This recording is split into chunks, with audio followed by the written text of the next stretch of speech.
नमस्कार, मैं आपका वैदिक ज्योतिष बंधु डॉक्टर सहस्रांशु आप लोग का स्वागत करता हूं हमारे चैनल में। इस कार्यक्रम में हम राहु ग्रह के बारे में काफी कुछ ज्ञान लेने जा रहे हैं और इस ज्ञान को आपको भलीभांति समझाने के लिए मैं कागज कलम का इस्तेमाल करने जा रहा हूं। तो चलिए कागज कलम के सेशन के ऊपर चलते हैं और राहु ग्रह के ऊपर ज्ञान लेते हैं। उससे पूर्व आपसे निवेदन है कि इस कार्यक्रम को लाइक कर दीजिए, हमारे चैनल को सब्सक्राइब कर दीजिए और कमेंट सेक्शन में जय श्री राम जरूर लिख दीजिए। नमस्कार प्रिय दर्शकों, पार्ट 33 में आप लोगों का स्वागत है। आज हम राहु ग्रह के बारे में जानने जा रहे हैं। राहु ग्रह जो है देखिए दिखने में ऐसे होते हैं। एक्चुअली राहु ग्रह का सिर्फ जो है हेड होता है, हेड पोर्शन होता है या फिर सिर होता है, ठीक है। लेकिन पौराणिक जो इनका चित्र है कुछ इस तरह का है, यानी कि इनका बस सिर और हाथ जो है आप देख सकते हैं इंसान का है और इनका जो धड़ है वो एक सांप या फिर सर्प का है।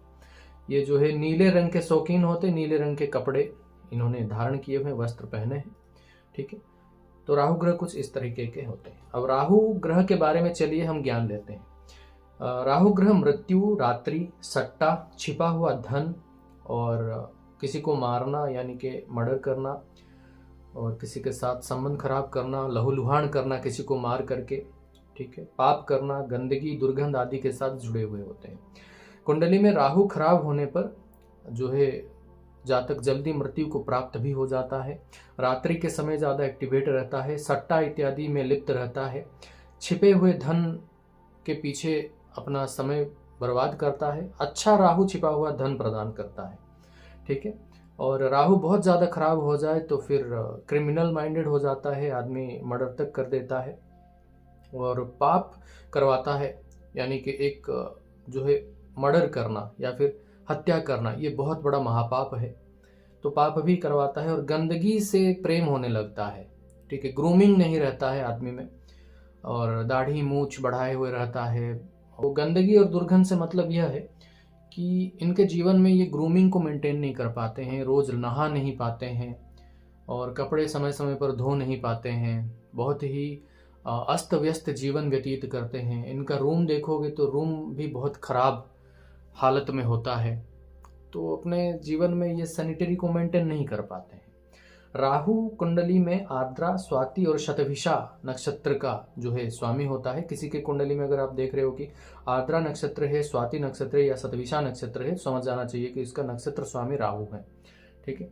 अब राहु ग्रह शरीर में पेट के कारक होते हैं तथा मानसिक शांति का भी कारक होते हैं। तो जब राहु ग्रह कुंडली में खराब होते हैं तो पेट से रिलेटेड विकार या फिर मानसिक शांति भंग कर देते हैं, एंजाइटी डिजॉर्डर ये सब प्रॉब्लम दे देते हैं। राहु ग्रह का जो रंग है वो नीला होता है या फिर धूम्र वर्ण का होता है और धूम्र वर्ण जो है ये केतु के साथ भी कनेक्टेड है, ठीक है। तो मेन नीला रंग होता है, सेकेंडरी जो रंग है वो धूम्र वर्ण होता है। राहु का जो धातु होता है वो लोहा, अष्ट धातु या फिर सीसा होता है। इनका जो रत्न होता है वो गोमेद होता है। तो चलिए गोमेद रत्न कैसा होता है मैं आपको दिखा देता हूं। देख सकते हैं गोमेद रत्न कुछ इस तरह का होता है। इसको अगर आप दूर से देखो तो आपको दिख रहा होगा ब्लैक ब्लैक कलर का दिख रहा होगा, लेकिन जब इसके अंदर से लाइट पास होता है तो आपको पता चलेगा कि ये डार्क ऑरेंज कलर का होता है, ठीक है। बहुत ही डार्क ऑरेंज या फिर ब्राउन कलर का ये एक रत्न होता है जिसको कि धारण किया जाता है, ठीक है। इसको लोहा में धारण किया जा सकता है, अष्टधातु में धारण किया जा सकता है, सीसा में धारण किया जा सकता है या फिर चांदी में भी धारण किया जा सकता है। राहु ग्रह अगर कुंडली में बहुत ज्यादा पीड़ित हो और उनसे अपने आप को बचाना हो तो फिर उनका जो यह बीज मंत्र है इसका जाप किया जाता है। ओम भ्रांग भ्रीं भ्रौं सह राहवे नमः, इस मंत्र का अनुष्ठानिक जाप किया जाता है, ठीक है। और राहु ग्रह का जो नंबर है वो 4 नंबर का होता है, यानी कि किसी के कुंडली में अगर राहु ग्रह बहुत अच्छे हैं तो 4 नंबर का जो है उनको ज़्यादा इस्तेमाल करना चाहिए अपने जीवन में। तो इनका न्यूमरोलॉजिकल नंबर 4 है। राहु ग्रह के लिए सिक्का, 7 तरह के अनाज, लोहे का कोई भी हथियार या लोहे का कोई भी जो है यूटेंसिल या जो भी हम पकाने के लिए कढ़ाई हो गया, तवा हो गया, उसका इस्तेमाल करते हैं, ऐसा कोई चीज़, ठीक है। और नीला वस्त्र, नीले फूल, कंबल, लोहे का चादर, तिल, नारियल, मूली, सफेद मूली इत्यादि का दान किया जाता है। शनिवार के दिन यह दान किया जाता है। अब चलिए एक चीज और आपको समझाता हूं। राहु जो है कुंडली में, यह कुंडली है, ठीक है। तो कुंडली में राहु अगर किसी भी भाव में बैठे हैं, वहां पर अगर 3 नंबर लिखा है तो राहु जो है वहां पर उच्च के होते हैं। ठीक है।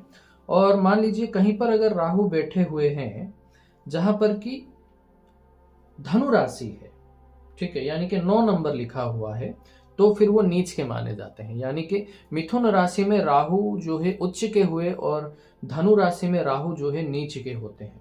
और राहु के पास पंचम, सप्तम और नवम दृष्टि होता है। यानी कि राहु जहां पर बैठे हुआ है वहां से 1 2 3 4 5 पंचम घर के ऊपर एक दृष्टि रखेंगे, सप्तम घर के ऊपर एक दृष्टि रखेंगे और नवम घर के ऊपर एक दृष्टि रखेंगे। देखिए गिनेंगे 1 2 3 4 5 पंचम के ऊपर, 6 7 तो सप्तम के ऊपर, 8 9 यानी कि नवम के ऊपर दृष्टि रखेंगे। यहां से गिनेंगे अगर, तो मान लीजिए अगर राहु कुंडली में यहीं बैठे हुए हैं तो फिर 1 2 3 4 5 तो यहां पर एक पंचम दृष्टि रखेंगे, 6 7 सप्तम दृष्टि यहां पर रखेंगे, 8 9 नवम दृष्टि यहां पर रखेंगे। ठीक है। तो राहु के पास 5 7 और 9 ये 3 दृष्टियां राहु के पास पाया जाता है। इसी को समझाने के लिए छोटा सा एड ऑन मैंने यहाँ पर इस्तेमाल किया हुआ है। तो उम्मीद करते हैं जो है आप राहु के बारे में काफी कुछ समझ गए होंगे। इस कार्यक्रम को आप लाइक कर दीजिए और अगले कार्यक्रम में हम केतु के बारे में नॉलेज लेने जा रहे हैं। और तब तक के लिए आप लोग ज्योतिष तथा सनातन के प्रति ऐसे ही जो है अपना झुकाव और अपना समर्पण आप रखिएगा। आप सभी को हमारे तरफ से सहृदय जय श्री राम।